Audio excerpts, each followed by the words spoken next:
It's a big week for reports this week. We'll talk livestock slaughter, cold storage, I think, is out this week, but cattle on feed out as well. As you take a look at what you're expecting in that report, it's ahead of the July numbers. It's ahead of the July inventory report.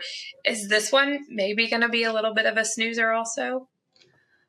I don't know. So if you look at the seasonal pattern of placements, as we get into May, we typically see a pop here. And so I was looking back at the 2024 numbers. It was, we were lower in March and April, and then in May we saw a pretty good pop back and forth. So based on what happened in April, we were down, not roughly 200,000 head from where we were in March in terms of placements.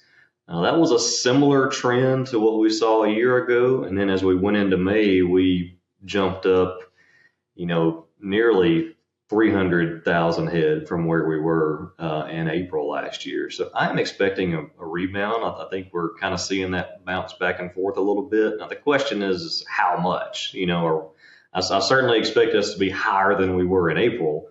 But are we actually going to bump back on those 5-year average numbers that we've seen? I just don't see how we do that. I really don't. So I'm looking closely at that.